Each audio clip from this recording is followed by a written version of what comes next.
Hello and welcome to the Villa Park podcast. It's me, Rich, and it is a slightly different episode today, slightly different show. I have one of our massive podcast supporters and massive Villa supporter, Michael Huggins, joining me to announce a special initiative that he's going to do, hoping to do for the 150 years of celebration for Aston Villa. He wants to set up an initiative that we really want to get behind at the podcast. So, yes, Michael, thank you for joining us. Welcome to Villa Park Podcast. Good afternoon. How are you? I'm very well, mate. I'm very well. So, before we get into kind of talking around the initiative that you're looking to set up, talk to us firstly about kind of your love for Aston Villa and how that came about. My love for Aston Villa goes back to before I was even born, and it goes back to my mother. And 1957 FA Cup final, Aston Villa, Manchester United. It was it was the first, I believe, televised live football match. Yeah. And at the time, that match went out to the Caribbean. One of the islands was St. Kitts and Nevis, where my parents were from. And my mum absolutely loved football, and she actually watched that game. It was probably a few days later after the final, and obviously Aston Villa won that match. And she said, they were planning to come to England at that time. Yeah. So because of the 1957 Cup final, they ended up coming to Aston in Birmingham. And I was born in '66. So growing up in Aston, that's where the love of Aston Villa has always been, um, especially with the family, you know. Awesome, and that shows you. Yeah, that shows you how like it goes through the roots of family, and how far and wide Villa spreads, from all those years back, and also that's fantastic. Um, just also obviously moving into your kind of Villa supporting background and continuing Villa, you haven't been a stranger to charity and kind of supporting different charities through Aston Villa. So talk to us about some of the things that you've done previously. The one thing people might remember me for, going back to my younger days, I used to be a runner, but unfortunately, I had to Right. retire through injury. So then I kind of took up cycling just to keep fit, and I always had an interest in cycling anyway. And one thing a lot of fans may remember me for was that I actually cycled to Wembley on the two playoff finals. Um, Obviously, the first one we lost, and then the second one was Yes. more successful. But yeah, I was the guy that did that. So Brilliant. And who was that? Who did you do that one for? Who did you cycle for? What was the charities? the charity was Acorns Hospice and Cerebral Palsy West Midlands, which is two local charities here in Birmingham. Yeah. Fantastic. So And what did you manage to raise in total for those kind of two, the 2 years, or two times that you did it? I think I raised, I think it was close to about £10,000 Fantastic. for the two charities. But I have been doing charity work for the last probably 30 plus years, doing various things, organising football tournaments. I cycled John O'Groats to Land's End on four different occasions for a number of charities, and I think I was asked by my daughter a few days ago, how much does she think I've raised in total? And I think it's probably close to probably about £500,000. That is phenomenal. Absolutely phenomenal, mate. That is a wonderful achievement.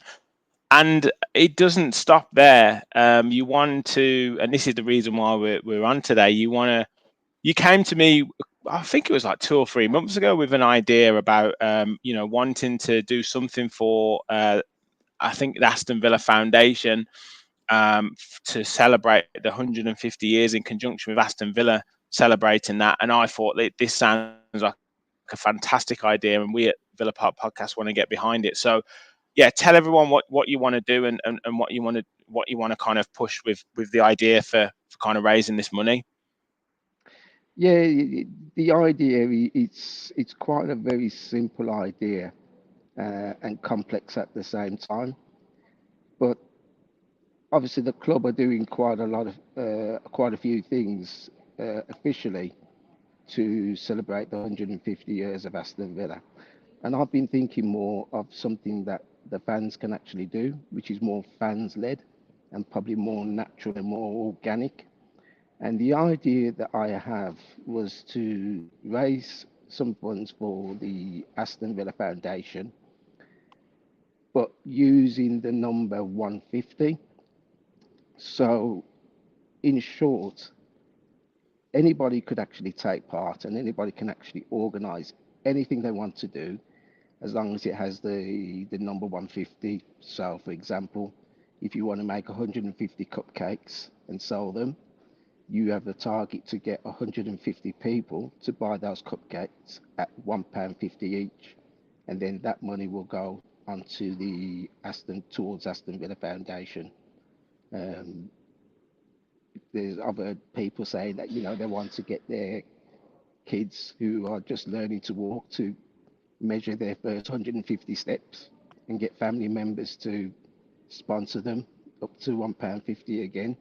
And the reason why I'm choosing the £1.50 is we have to recognise the times that we are currently in Hmm. financially for everybody. It's very easy. Well, we can exclude a lot of people by saying, can you make a donation and then expecting someone to make a donation of 10, 20, 30 quid. That is a lot of money to a lot of people at this current time. But if you're asking for 150 and each person has a target to try and get 150 to donate £1.50, we can all achieve that. And I think that is something that we should all try to do. Yeah, absolutely. I think the idea of people doing anything with the 150 in it. Some people might fancy trying to run 150 miles. Some people might want to swim 150 lengths. Like you say, some people might Anything want to at all. bake 150 cakes. Yeah. It's open to anyone to interpret how they see fit. Yes. I want people to actually use their imaginations on what they would like to do. And it can be absolutely anything at all as long as they keep themselves safe and don't put themselves at unnecessary risk of any serious injury or anything. But yes, the idea is anything that comes into your head where you can multiply it by 150, and your target then is to try and get 150 people to donate £1.50. And if you can do that and you reach your target, then that's a win for the Aston Villa Foundation.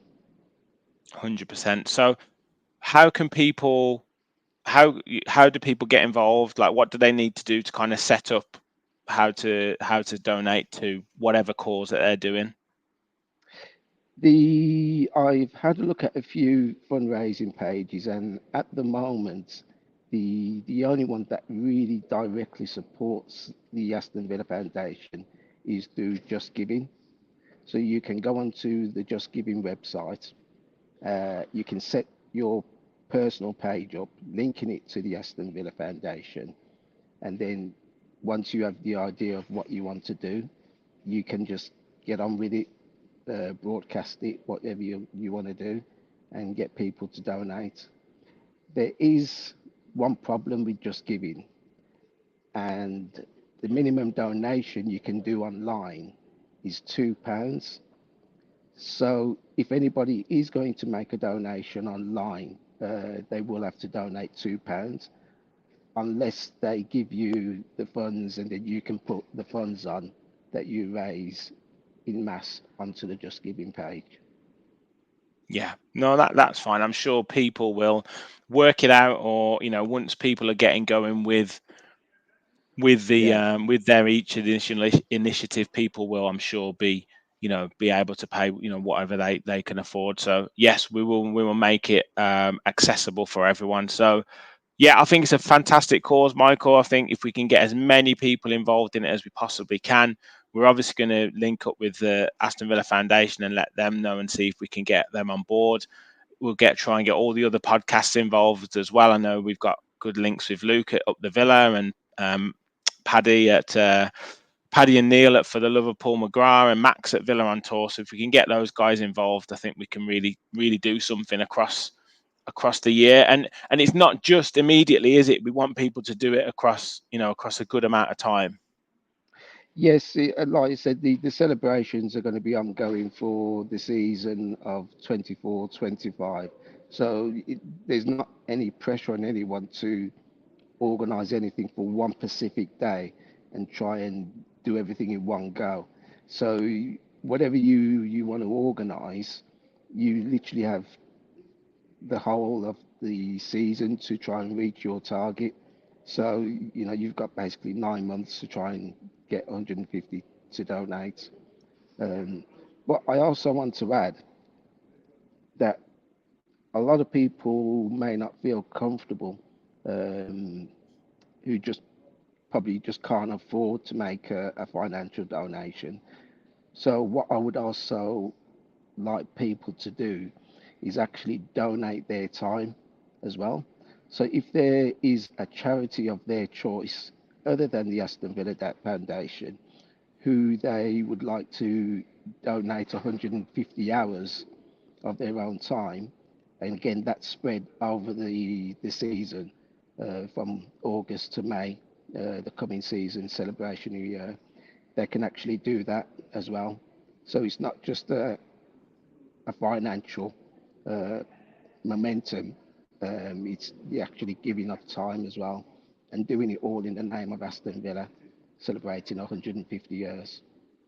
Yeah, I think if we, yeah, I think honestly, I think it's a fantastic idea if we can link up with them. Obviously, we're linking up with the foundation. If we can link up with the club and have that as a big celebration, and obviously, raise money for them and add to your total, Michael. Which if we can, 500,000 over the years is just incredible. So if there's anyone who knows how to raise money for charities, it is you. So I think people who want to get involved, let us know on the podcast as well. Link us up at Villa Park Pod, either on Twitter, Instagram, TikTok, wherever, on our YouTube channel. Get in touch with Michael as well on X, or Twitter or X as it is now.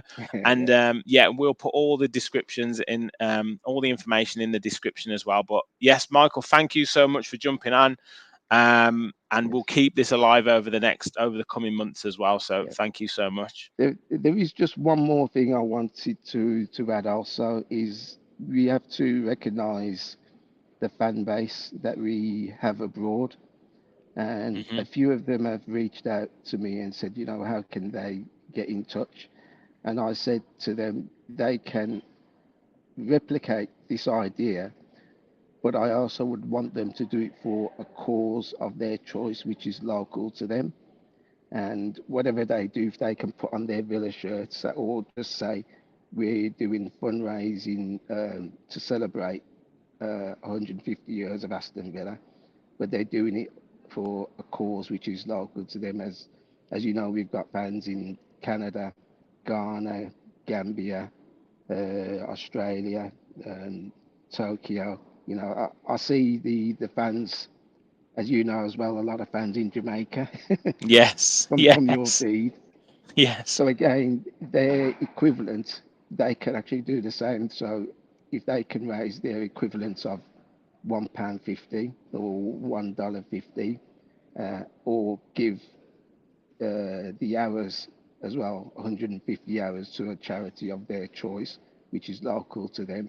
It's really just spreading the love of Aston Villa uh, around with celebrating this fact of 150 years. Yeah, absolutely. Yeah, I think getting everybody, as many people involved as we possibly can, and yeah, making it international is certainly what we want to do. Michael, thank you so much. As I said, we will put all the information in the description. We'll get it all over X and Twitter once we launch it. And yeah, we want to get as many people involved as we possibly can. You can get involved in any way, as Michael's explained. Set something up, or donate the hours, whatever you want to do, as long as it's got that 150 in it. Michael, thank you for your time. Thank you for everyone watching, and as always, remember, we'll follow the villa. Up the Villa.